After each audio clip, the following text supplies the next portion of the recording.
you fear China in any way about sort of about in an the military? existential way, as you know, since we don't know what their eventual goals are, the goals of the people who are in power, but as far as people go, absolutely no concern. I think people are the same everywhere, that we all want the same things. We want to have a peaceful world, we want our children to do well, we want to have success in our lives and be happy.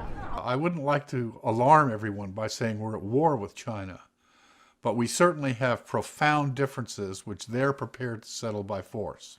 If we face 1,000 Chinese anti-ship missiles, there's no way to stop them all. We can't afford it. If we faced 400 Chinese submarines instead of 60, we cannot deal with that, the size of our economy. The world we're moving toward is a world in which the Chinese economy has surpassed us and is growing toward being twice as powerful as us. That means if they want to, their defense spending can be focused on us and it can exceed our defense spending. That's the strategic picture.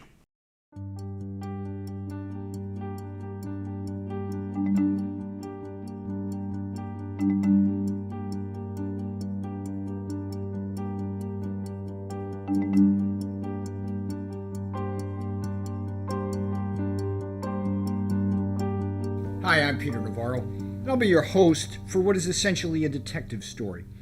The mystery we are going to try to solve together may well be the most important one of our nuclear-tipped times. Will there be war with China? Over the course of our investigation, I'm going to present you with clues in the form of key questions and then enlist some of the top experts in the world to help us sort through what is often a mound of conflicting evidence and opinion. To begin, let's sample some of that expert opinion on this, our first critical and overarching question.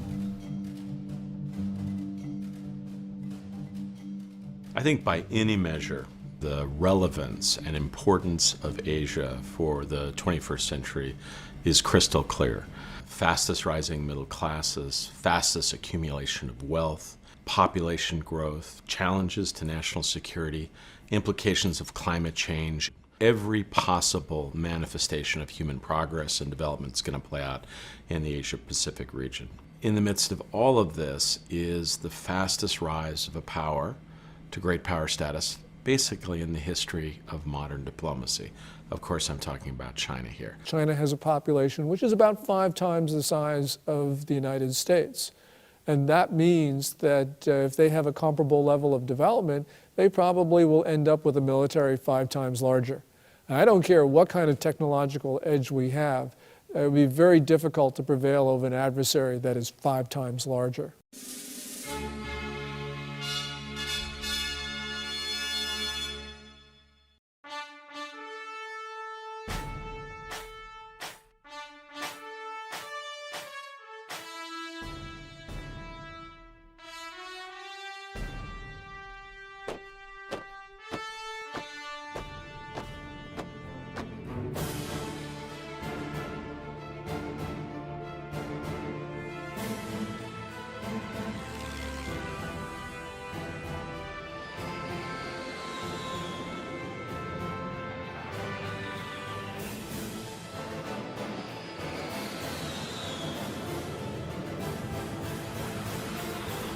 The question at hand is simple and profound.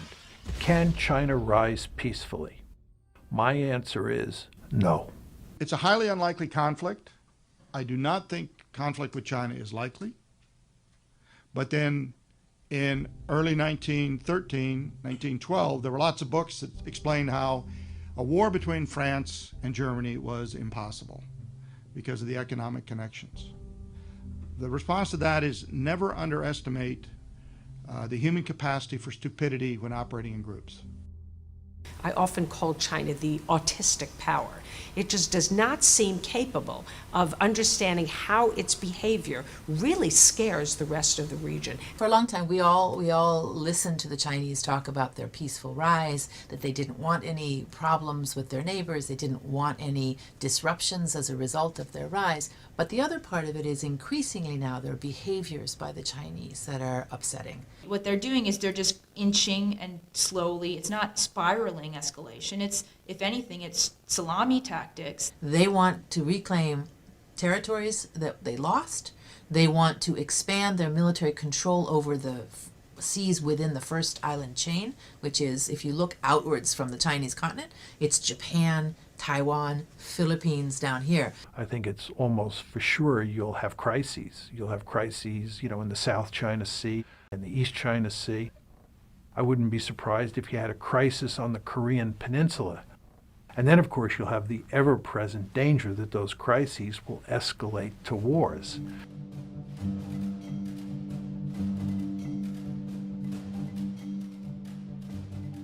The backdrop of all the competition between the United States and China is certainly that there is a rising power that is challenging the existing power. There's this old idea that goes back to Thucydides writing about Athena and Sparta, that anytime there are two competitors and one of them is established as the preeminent power or the superpower and the other one's rising, there's going to be a natural fear on the part of the established power that the other one is going to unseat it somehow.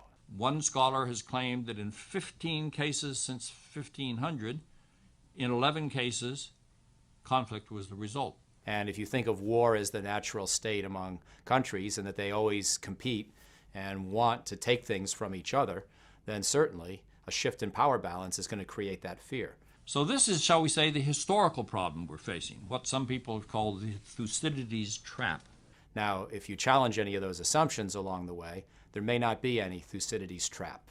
And so if we intertrade, interdepend, interoperate, mutually collaborate with China enough, and also if we fear each other's nuclear and conventional forces enough that irrespective of who's a little bit ahead, both sides want to avoid war, then you should be able to do so.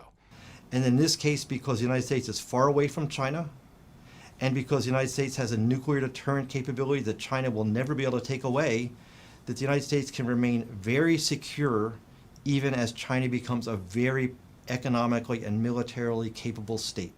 But there still is a push, an incentive that gets at the basic nature of human beings, their competitiveness, their fear, that Thucydides wrote about famously, that suggests that a rising power is going to challenge an established power, and the established power is going to be afraid of that and try to take steps to prevent it.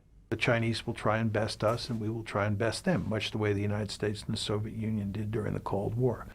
But is the world really doomed to a replay of the dark and dangerous decades of the Cold War? The answer to that question may ultimately hinge on revealing what the actual intentions of a rapidly militarizing China really are. If, on the one hand, a peacefully rising China seeks only to protect its homeland and the global trade routes it needs to prosper, these unquestionably good intentions should give the world little to fear. But if an expansionist China also seeks to push the United States military out of the Asia-Pacific and then seize both territory and natural resources from its neighbors, these decidedly hegemonic intentions may well lead to a very big conflict. Let's look at these possible intentions now, one at a time, starting with China's fervent and quite legitimate desire to protect its homeland after its so-called century of humiliation.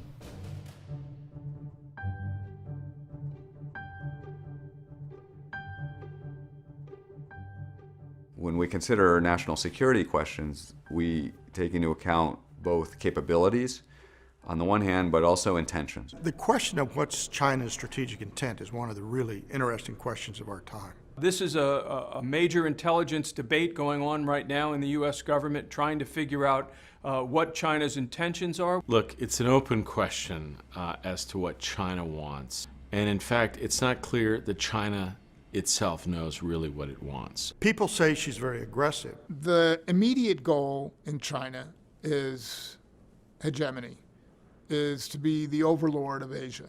But then the Chinese make the response of, look, we had the century of humiliation. The century of humiliation. The 100 years of humiliation.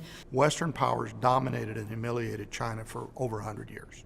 The Japanese and the Americans and the European great powers took advantage of them and did terrible things to them.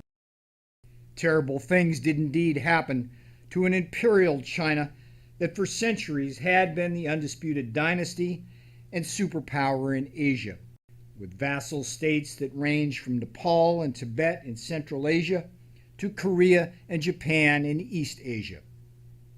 China's undisputed hegemony would, however, come to an abrupt and inglorious end in 1839, once Britain and its powerful navy forced China's emperor to surrender Hong Kong, along with the effective control of all of its major ports. Thereafter, Tsarist Russia would militarily coerce China into surrendering a large chunk of its northeast territory, along with its strategic access to the Sea of Japan, through what to this day remains the key Russian naval port of Vladivostok. Meanwhile, Imperial French forces would blockade both Taiwan and the Yangtze River to force China to turn over control of all of northern Vietnam to France, thus paving the way for French hegemony in Indochina. The worst humiliation was yet to come, however, with an imperial Japan that would first seize Taiwan, the mineral-rich Manchuria, and the Korean Peninsula, and eventually spread its brutal occupation over most of eastern China, including Nanjing, Shanghai, and all